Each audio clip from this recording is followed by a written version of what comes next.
富、名声、力、この世の全てを手に入れた男、海賊王ゴールド・ロジャー。彼の死に際に放った一言は人々を海へ駆り立てた。俺の財宝か？欲しけりゃくれてやる。探せ、この世の全てをそこに置いてきた。男たちはグランドラインを目指し夢を追い続ける。世はまさに大海賊時代。 Yo les gens, on n'a jamais été aussi proche de la fin de One Piece et de découvrir tous les plus grands secrets et mystères introduits par Eiichiro Oda. Et si depuis ces dernières années il y a bien un manga dont tout le monde attend et appréhende en même temps la fin, c'est bien One Piece. C'est le dernier manga du Big Three à pouvoir nous offrir une fin digne de ce nom, mais quand t'écris une œuvre depuis plus de 20 ans et qui plus est le manga le plus vendu de l'histoire devant des légendes comme Dragon Ball, Détective Conan et j'en passe, dire que cette fin est la plus attendue de toute l'histoire du manga est un doux euphémisme. Nous allons passer ensemble en revue les pires fins possibles pour une œuvre dont la fin marquera à jamais la mémoire de millions de personnes. On va aborder des fins impossibles voire trollesques, des fins où Luffy sera potentiellement vivant et d'autres où il sera mort. Quel personnage est susceptible de mourir pour la cohérence de l'œuvre et pour offrir un climax digne de ce nom, et bien sûr les pires fins quant à la nature de One Piece, du choix de l'antagoniste final, et des mystères autour du siècle oublié. Je suis leur Ikudo Sénile et je suis heureux de vous présenter aujourd'hui les pires fins possibles pour One Piece.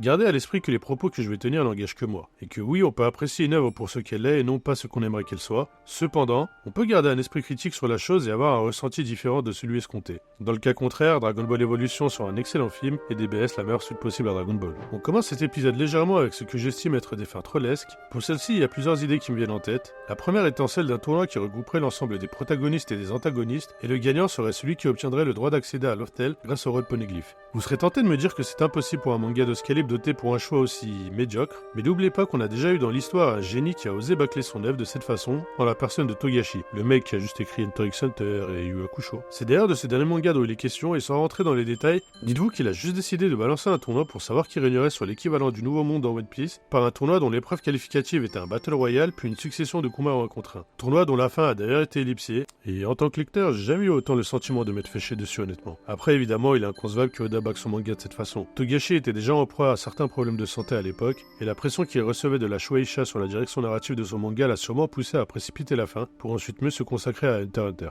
Et sans se mentir, Oda n'est pas le meilleur mangaka pour mettre en scène des confrontations avec beaucoup de personnages, sans que certains soient sous-exploités voire délaissés. Sans trop m'étayer, si vous voulez comprendre un peu mieux mon point de vue sur le sujet, je vous invite à regarder ma courte review sur l'arc Wano que vous trouverez ici. On peut aussi envisager comme fin décevante une fin où le One Piece sera un simple trésor, que le vrai trésor en question n'est pas le contenu d'un coffre, mais le voyage pour y parvenir.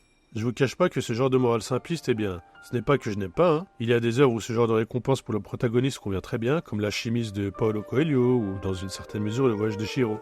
Œuvres qui mettent d'ailleurs plus l'accent sur le développement personnel des personnages que l'on suit, et l'expérience enrichissante de leurs rencontres et de leurs péripéties, plutôt que sur l'accomplissement de leurs objectifs. Mais pour un manga comme One Piece qui contient des thématiques fortes, dans lesquelles on a pu apprécier la qualité d'écriture d'Eiichiro Oda, ça m'emballerait beaucoup moins. Dans la famille des fins what the fuck, j'inclus personnellement celle où ça serait Baggy qui deviendrait le roi des pirates. Je sais qu'il y a beaucoup de théories autour de ça, et que certains d'entre vous aimeraient que Baggy découvre le One Piece, surtout que techniquement, il en a les moyens, mais soyons honnêtes, ça fera office de blague plus qu'autre chose. Je ne dis pas que Baggy ne doit pas être pris au sérieux, en vrai si, mais depuis le début du manga, le personnage a plus une fonction de personnage comique. De par la façon dont il mange son fruit du démon, arrive à se constituer un équipage de pirates dangereux issus d'Impel Down, ou être placé à la tête de Cross Guild, ou encore que le gouvernement mondial en fasse premièrement un Shichibukai et le considère plus tard comme un empereur. À chaque fois le sentiment qui en ressort, c'est au pire un sentiment que le personnage est une fraude, et au mieux que Oda aime abuser de son sens de l'humour.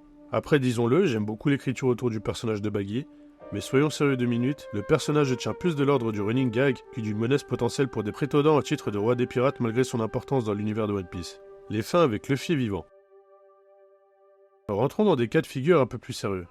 Dans un monde où Luffy serait vivant, ce qui n'est pas impossible même si j'avais tendance à penser que Luffy mourrait à la fin du manga parce qu'il a dû sacrifier plusieurs fois une grande partie de son espérance de vie, le fait qu'il soit cliniquement mort sur Wano avant de ressusciter sous la forme du dieu soleil Nika redistribue peut-être les cartes quant au fait qu'il sera vivant ou non après avoir réalisé son rêve. Bref, dans ce cas de figure-là, je pense que laisser Shanks vivant serait un des pires scénarios possibles. Pourquoi ? Eh bien déjà de par son statut, il a été le premier mentor de Luffy, il était déjà pirate quand ce dernier bouffait encore ses crottes de nez et quand Luffy commença son aventure. Et de ce que l'on sait, Shanks était déjà un pirate craint et respecter avant même d'être un empereur. J'imagine mal une fin où Shanks serait inférieur à Luffy dans la hiérarchie des pirates. En plus, disons les termes, ce serait une manière intelligente et cohérente de créer de la tension dramatique et d'apporter en crédibilité à un arc final qui aura besoin de choquer émotionnellement les lecteurs et par la même occasion Luffy. Shanks est un personnage influent et important depuis le début de l'œuvre, et des personnages de ce calibre qui meurent dans One Piece, c'est quand même assez rare. Et ça serait une bonne opportunité pour développer son background en nous révélant ses réelles origines et des aspects du personnage qu'Oda n'a jamais abordé chez lui.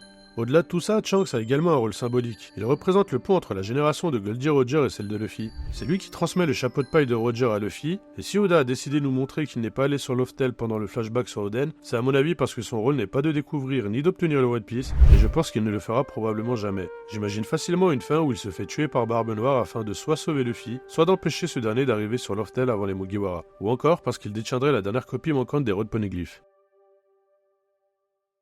Dans l'hypothèse où Luffy serait vivant après l'arc final, il y a évidemment l'idée de voir les Mugiwara simplement échouer à accomplir leur but qui apparaîtrait comme une mauvaise fin. Je dis pas que le manga doit nécessairement se terminer sur un happy ending, mais un entre-deux serait selon moi un énorme mauvais compromis et le choix de la facilité. Et je pense aussi que c'est le genre de fin qui satisfera le moins les fans. On s'est investi émotionnellement derrière les rêves des Mugiwara et nous laisser sur un aussi grand sentiment d'inachevé sans assumer que c'est le genre de fin qui oblige à être radical avec ses personnages, non, j'ose même pas y penser. Pour terminer avec les fins où Luffy serait vivant, celle où il est grâce à l'immortalité que peut octroyer le Ope-Ope-no-Mi de Trafalgar Law, Luffy a dû traverser des épreuves plus difficiles les unes que les autres tout au long du manga, et même faire des sacrifices. Surmonter son plus grand combat par ce qu'on peut qualifier comme étant un Deus Ex Machina supprimera forcément toute sensation de mérite à la victoire finale de Luffy, et logiquement la tension dramatique qui l'accompagne. Honnêtement, je vois pas comment Oda pourrait amener ça sans dénaturer tout ce qu'il a construit autour de la progression de Luffy. Déjà que l'apparition du Gear 5 donne l'impression que tout est devenu trop facile pour lui et qu'il n'y a vraiment plus de challenge, on peut admettre que ça sera encore moins héroïque et digne d'une fin pour un manga comme One Piece. Petit aparté et spoiler alerte, c'est d'ailleurs pour ça que beaucoup n'ont pas aimé la fin du combat contre Aizen et encore moins le combat final dans Bleach.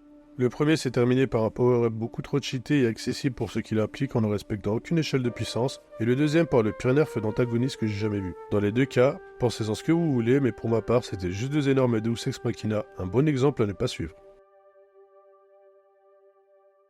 Regardons maintenant du côté des scénarios où Luffy ne survivrait pas à la fin de l'histoire. En vrai, y a pas grand chose à dire là-dessus. Si Luffy meurt, il faudrait uniquement que la mise en scène soit impactante et cohérente. Mais je pense qu'il ne faudrait pas trop aller à l'extrême comme par exemple une défaite totale pour les Mugiwara et qu'ils meurent tous. Ou encore une fin sans Luffy, et sans qu'il n'ait pu accomplir quelque chose d'utile à la fin de l'œuvre.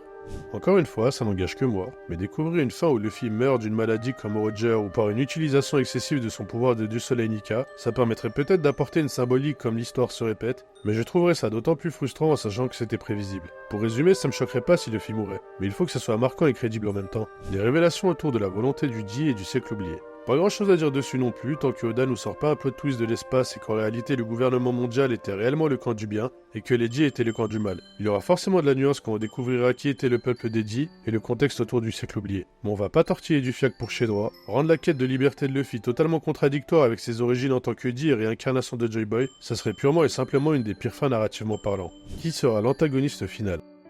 Vous devez être beaucoup à préférer voir le gouvernement mondial et Im-sama comme étant les derniers antagonistes de Luffy, comme vous êtes beaucoup à vouloir que ce soit Barbe Noire. Je peux comprendre les deux points de vue, même s'il y en a un qui m'attire beaucoup plus que l'autre. Le gouvernement mondial ainsi que la marine et les dragons célestes symbolisent l'oppression et la hiérarchie auxquelles sont confrontés les pirates, et l'idée de voir Luffy et ses alliés dans un dernier combat pour détruire ses entraves à la toute fin du manga est alléchante. Mais elle le devient beaucoup moins quand ton histoire a un personnage comme Barbe Noire. Barbe Noire, lui, est le parfait opposé au gouvernement mondial. Il représente le chaos et l'ambition ultime du pirate.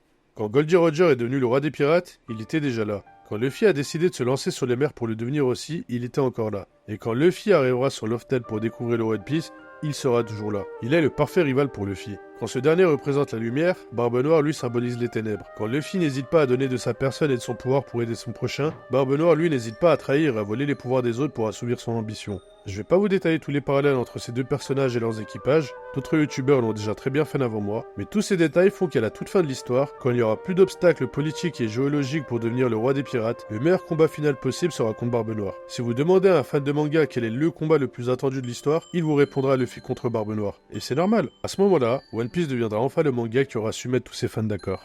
Voilà qui conclut cet épisode sur les pires fins possibles de One Piece. Vous inquiétez pas, je remettrai pas 6 mois à refaire un épisode, je me suis pleinement habitué à ma nouvelle vie de papa, et je suis prêt à vous proposer du contenu régulièrement. Si cette vidéo vous a plu, vous connaissez le blabla, n'hésitez pas à liker et à vous abonner, et moi je vous redis à très vite pour le prochain épisode, qui sera celui que j'avais le plus envie de vous présenter depuis le début de la chaîne. Ciao.